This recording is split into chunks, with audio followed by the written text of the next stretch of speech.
ঋতু, ঋতু দেখতেছে তো, দেখুক দেখুক, সমস্যা নাই। একটু সামনে নাও। স্যার, সালমান ঋতুর খাতা কপি করছে। সালমান, তুমি ওরটা কপি করতেছো? কই না তো স্যার, এইসব অ্যান্সার তো আমার মুখস্থ। ও মা, তাই? ডাটাবেসে সবকিছু তোমার মুখস্থ? জি স্যার। দেখি তো খাতা। এ তো দেখি word to word same, word to word copy. ফাইজলামি চলছে? না স্যার, ওই একটু দেখছিলাম জাস্ট, আর দেখবো না স্যার। দেখো সালমান, এক্ষুনি বের হয়ে যাও। স্যার, আমার মতো একটা স্টুডেন্ট যদি পাস করে আপনার কি কোনো ক্ষতি আছে বলেন? তুমি বেশি কথা বলতেছো কেন? এক্ষুনি বের হয়ে যাও।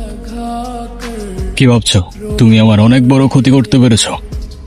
এসব এক্সামে আমার কিছু যায় আসে না, তাই মনে করো না আজ আমি কষ্ট পাবো, কারণ আজ চোখের জল ঝরবে তোমার। Just wait and watch. Hello sir. জি স্যার, ওকে স্যার। দাও, কথা দাও। স্যার, স্যার আমার খাতা। অ্যাকাউন্টসে গিয়ে টাকাটা দিয়ে আসো। স্যার, স্যার আমার তো 100% স্কলারশিপ আছে। আজ থেকে নেই, অ্যাকাউন্টসে গিয়ে 45,000 টাকা দিয়ে ক্লিয়ারেন্স নিয়ে আসো। স্যার, আজকের এক্সামটা আমি দিই স্যার। স্যার আমি পরবর্তী টাকা জমা দিয়ে দেবো স্যার, প্লিজ। তোমাদের জন্য আমার কথা শুনতে হয়।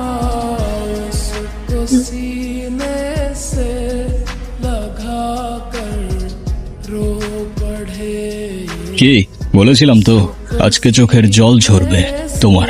কি ক্ষতি করেছিলাম তোমার আমি? ও প্লিজ, এখন এসব ন্যাকামার্কা ডায়লগ মারতে যাও না। At least what goes around comes around. তাই ইট মারলে পাটকেল খাওয়ার জন্য রেডি থাকতে হয়, বুঝলে খুকি?